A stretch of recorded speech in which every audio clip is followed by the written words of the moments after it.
markets. Let's start with what's happened internationally.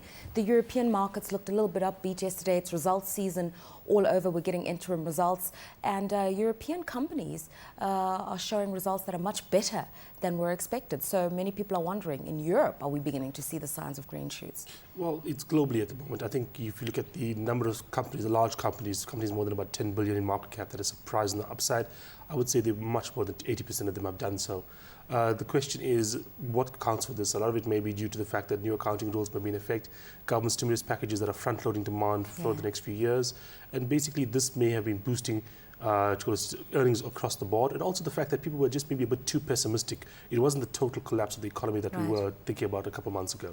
Okay, so that's in Europe. In the United States, even if the corporate figures look a little bit more optimistic, the fiscal and social figures don't show much signs of improvement. We're awaiting U.S. employment data, and we know that currently U.S. employment is at its highest than it's been in recent years, and also inflation, they're battling to curb it. So what can we expect from the U.S. in terms of signs of a recovery? Well, we can't expect the U.S. economy to recover at the same time the U.S. unemployment rate recovers. The reason being is that employers don't hire people immediately. Just the first signs of recovery don't cause employers to hire new people. They'll put people on overtime. They'll rather basically stretch the capacity they currently have rather than basically go out and increase capacity. And that obviously makes sense for the business person. He doesn't want to hire a person to fire them a week later. And therefore, you will only see the U.S. unemployment rate recover several months to maybe even a year later than the U.S. economy recovers. Let's come back to the local markets. And yesterday we saw junior miners doing particularly well, and the big mining houses, especially in the platinum sectors, performing. Yes, you saw the platinum sector doing quite well.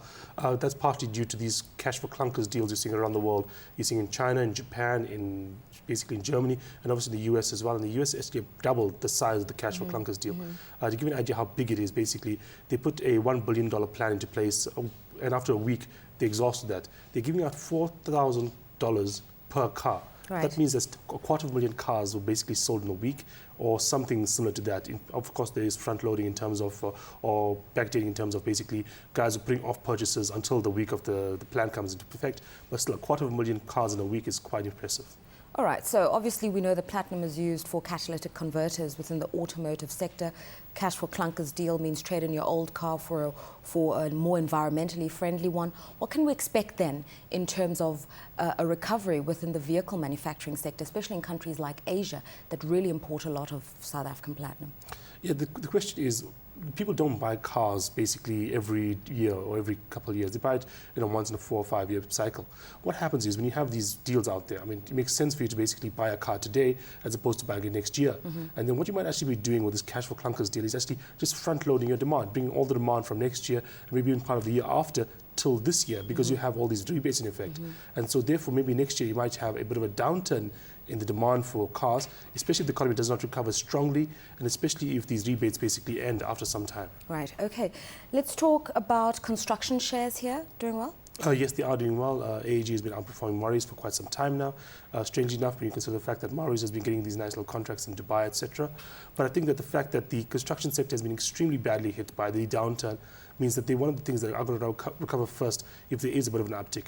There were so many cancelled contracts in the Dubai, in the other parts of the Middle East, in Africa as well. And the reason is that basically the people weren't very certain about what's going to happen in the future. They weren't willing to go out and have huge capital expenditures.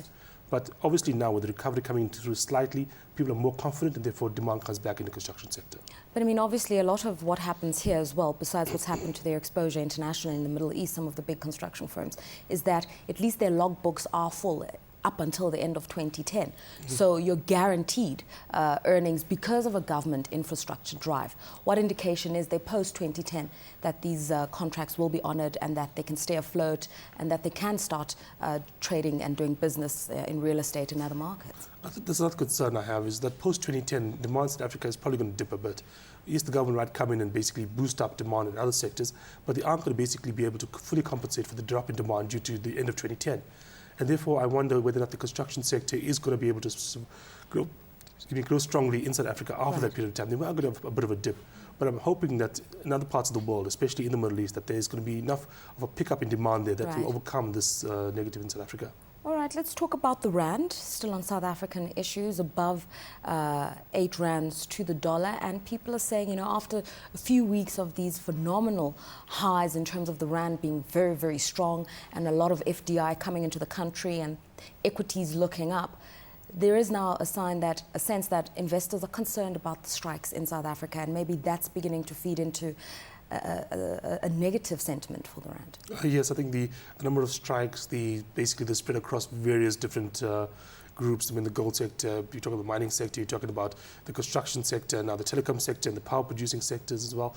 So you're talking about a vast number of strikes coming through. Obviously, due to our infrastructure, the kind of wage negotiations we have in South Africa, winter is basically the time you expect these strikes to come through, right. and they've come through every single year.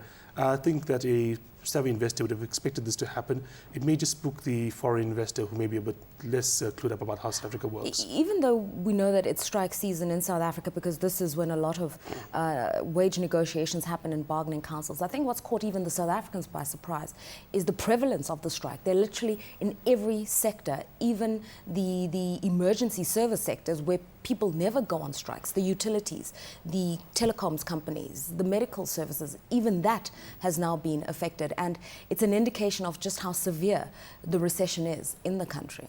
Yes, but I think the strikes in the municipal sector are a bit, how can I put it, there are certain sectors that can strike. The government sector can strike, quite frankly, because they know that their jobs are quite protected. The guys in the construction sector are striking because they know 2010 is coming around.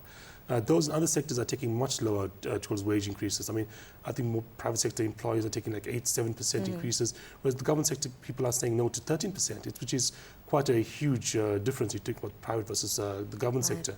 And the question arises is that, are these things sustainable? Are we going to be able to have the public sector workers being paid so much larger increases than the private sector workers over a long period of time?